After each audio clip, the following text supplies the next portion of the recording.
Hi, നമുക്കിന്നൊരു കുക്കറിൽ നാരങ്ങാച്ചാറ് ഉണ്ടാക്കിയാലോ. കുക്കർ അടുപ്പത്ത് വെച്ച് നല്ലെണ്ണ ഒഴിച്ച് കൊടുക്കാം. നല്ലെണ്ണ നന്നായി ചൂടായി വരുമ്പോൾ അതിലേക്ക് 2 സ്പൂൺ കടുക് ഇട്ട് കൊടുക്കാം. കടുക് നന്നായി പൊട്ടി കഴിയുമ്പോൾ അതിലേക്ക് നമുക്ക് പൊട്ടിച്ച വറ്റൽ മുളക് ഇട്ട് കൊടുക്കാം. അതിൻ്റെ കൂടെ തന്നെ നമുക്ക് കറിവേപ്പില കൂടി ചേർത്ത് കൊടുക്കാം. കറിവേപ്പിലയും വറ്റൽമുളകും എല്ലാം നന്നായി മൂത്ത് വരുന്ന സമയത്ത് പൊടിയായി അരിഞ്ഞ ഇഞ്ചി, വെളുത്തുള്ളി, പച്ചമുളക് എന്നിവ ഇട്ട് നന്നായി മൂപ്പിച്ചെടുക്കാം.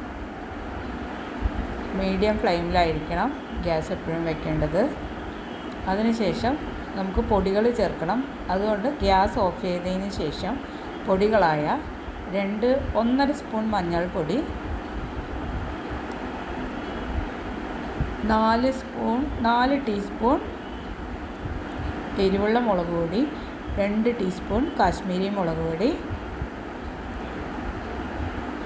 1.5 ടീസ്പൂണോളം കായം പൊടിച്ചത്. അതിൻ്റെ കൂടെ തന്നെ എൻ്റെ കയ്യിൽ ഉലുവ പൊടി ഇല്ലാത്തത് കൊണ്ട് ഞാൻ കുറച്ച് അച്ചാർ പൊടി കൂടെ ചേർത്തുന്നുണ്ട്. ഗ്യാസ് ഓഫാണ് കേട്ടോ. നന്നായി ഇളക്കി എണ്ണയുടെ ചൂടിൽ തന്നെ ഈ പൊടികളെല്ലാം നല്ല പോലെ മൂത്തതിന് ശേഷം നമുക്ക് ഗ്യാസ് ഓൺ ചെയ്ത് അതിലേക്ക് 1/2 ഗ്ലാസ് വിനാഗിരി ഒഴിച്ചു കൊടുക്കാം. അതിൻ്റെ കൂടെ തന്നെ നമുക്ക് ഒരു 1/2 കപ്പോളം വെള്ളം കൂടെ ചേർത്ത് കൊടുക്കാം. അച്ചാറിന് ഒരു ഗ്രേവി വേണം പറഞ്ഞിട്ടാണ്. നന്നായി തിളച്ച് വരുന്ന സമയത്ത് അതിലേക്ക് ആവശ്യത്തിനുള്ള ഉപ്പിട്ട് കൊടുക്കാം. നന്നായി ഇളക്കി യോജിപ്പിച്ചതിന് ശേഷം നമ്മൾ എടുത്തു വെച്ചിട്ടുള്ള നാരങ്ങയും ഡേറ്റ്സും ചേർത്ത് കൊടുക്കാം. ആ നാരങ്ങയുടെ കയ്പ്പൊന്ന് മാറാനായിട്ട് ഞാനിവിടെ ഒരു 2.5 ടീസ്പൂണോളം ശർക്കര പൊടിച്ചതിട്ട് കൊടുത്തിട്ടുണ്ട്.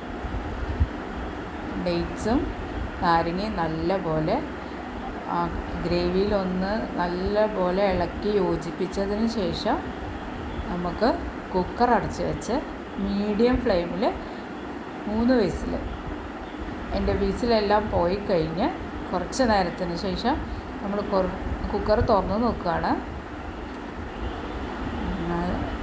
അത് കയ്പ്പൊന്നും ഉണ്ടാവില്ല കേട്ടോ. ആ നാരങ്ങയുടെ തൊലിയുടെ കയ്പ്പൊന്നും ഉണ്ടാവില്ല.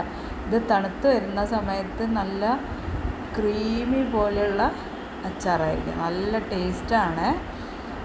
തൊലിയെല്ലാം സോഫ്റ്റായി. ഇത് നമുക്ക് കുറച്ച് നാൾ ഫ്രിഡ്ജിൽ വെച്ച് യൂസ് ചെയ്യാനും പറ്റും. പുറത്ത് വയ്ക്കരുത്. Thank you.